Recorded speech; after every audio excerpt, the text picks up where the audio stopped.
Ada bakal rujuk nggak dong? Ada keinginan dari kedua belah pihak untuk bersama? Kalau dari ngobrol sih dari sang istri minta diceraikan baik-baik ya. Kalau dari suaminya juga mau menceraikan baik-baik. Cuma dari suaminya takut anak-anaknya lagi trauma semuanya, nggak mau anak-anaknya yang lagi trauma dengan ibunya gitu. Jadi mereka mengamankan anak-anak gitu. Yang rawat bayinya siapa dokter? Yang rawat bayinya sekarang? Misalnya dan setahu. Oh Tisha, bukan Tisha. Tisha kalau dari ceritanya sih nggak di Malaya, tapi aku nggak tahu ya. Dok cerita nggak sih? Aku bukan asisten Tisha soalnya. Dok cerita nggak sih sampai si Mr. Aiden keluar dari vice presidennya itu karena mungkin DP World. DP World karena maksudnya mungkin netizen juga Indonesia mau hujat dia atau cerita. Gimana dok? Jadi dia cerita bahwa dia dipecat ya, bukan mengundurkan diri. Dia dipecat.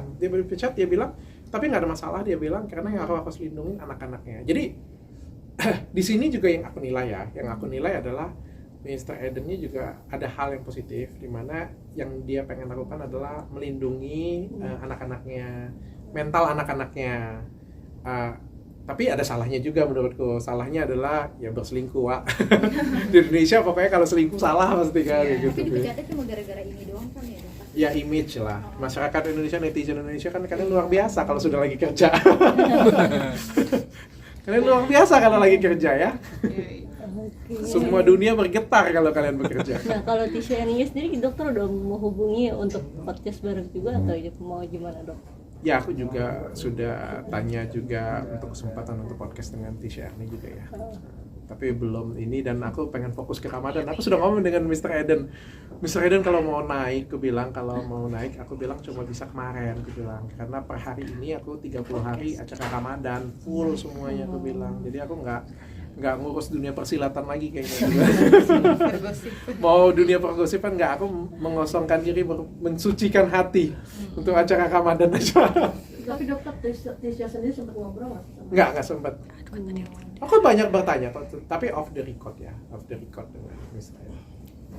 Tapi sebagai dokter melihat bayi dipisahkan sama ibu yang masih ASI itu Tidak boleh ya. Kita nggak boleh memisahkan seorang anak bayi yang masih kecil, yang harusnya ASI dengan ibunya. Tapi kita juga harus melihat satu sisi lain juga.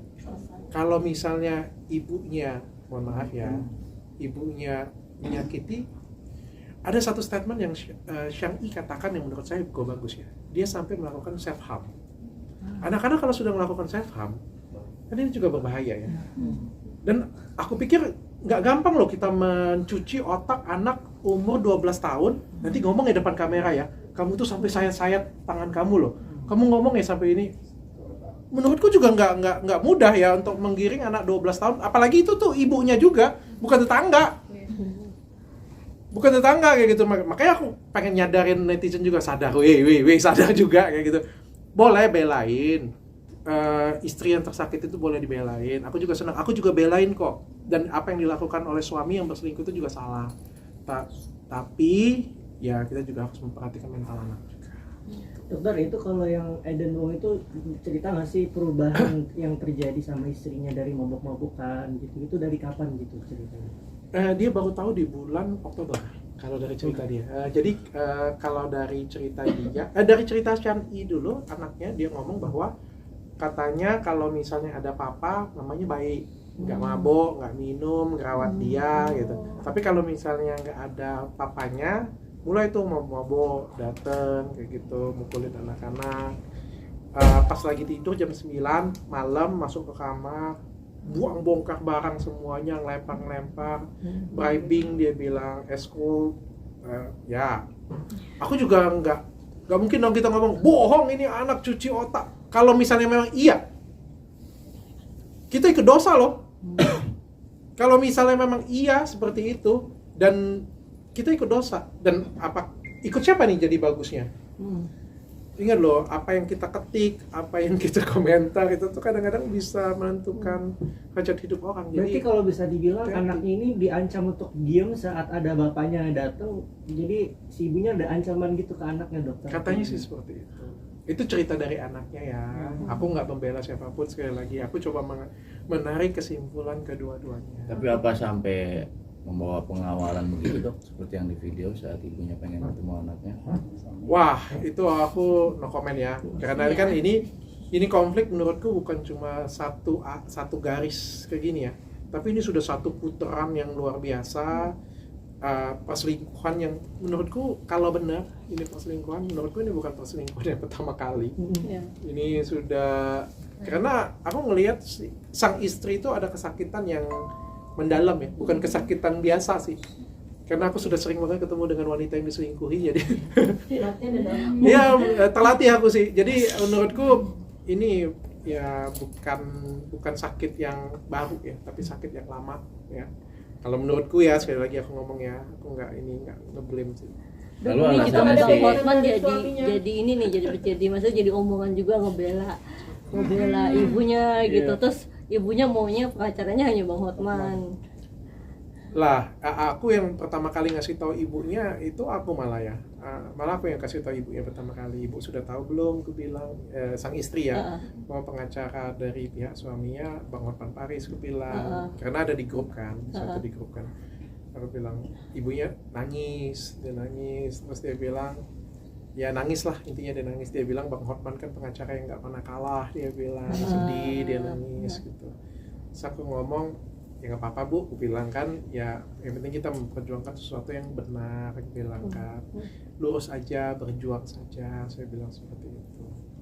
Aku nggak ada komunikasi dengan Bang Hotman. Dokter, suaminya sempat mau mempertemukan nggak anaknya dengan istrinya, dengan Emi? Kalau sekarang yang aku dengar dari Mr. Eden adalah dia pengennya tenang dulu sih, keselamatan anak-anak dulu. Oke, dok, alasan dari Keselamatan lakinya. tuh, dokter, bentar.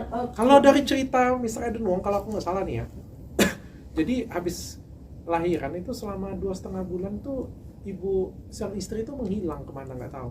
Terus dichat oleh suaminya, disuruh datang untuk urus perceraian kayak gitu, untuk bicara lah baik-baik kayak gitu punya. Nggak ada, dicari, dichat, nggak ada, nggak ketemu. Makanya nonton dong. Jangan menghujat aja, jangan klik hujat terus habis itu keluar kayak gitu punya. Didengar dong. Kalau dari cerita suaminya sih kayak dicari itu menghilang, terus tiba-tiba munculnya itu di rumah sakit pas kejadian itu. Makanya tuh kayak berusaha pengen selesaiin, berusaha pengen divorce baik-baik, tapi nggak tahu carinya kemana, sudah dichat-chat juga. Itu dari cerita si suami ya. Oke, alasan suaminya sendiri diminta untuk cerai baik-baik hingga saat ini belum dikabulkan, kenapa tuh dok? Ada nggak cerita? Kayaknya masih mau karena Emi mau tanda tangan, nggak mau juga katanya. Kalau dari cerita di podcast ya. Tapi kan itu salah satu permintaan si Emi-nya juga kan untuk diceraikan secara baik-baik. Ya mungkin kan baru di podcast kan sebelumnya kita nggak tahu. Kalau di podcast kan ya mungkin setelah semua ini terjadi kan dia ngomong, ya udah divorcein aku baik-baik, katanya ceraiin aku baik-baik gitu. Dan Eden juga mengaku bahwa mengurus anak bayinya itu yang melihat sebelum dari pasca dia dipecat, bagaimana seorang laki-laki dengan sibuk untuk mengurus seorang bayi yang benar-benar butuh. Ya tapi sekarang dia nggak sibuk lagi kan. Kan sebelumnya Aku nggak tahu ya. Nah, kan Tapi pengakuan dia kan seperti itu.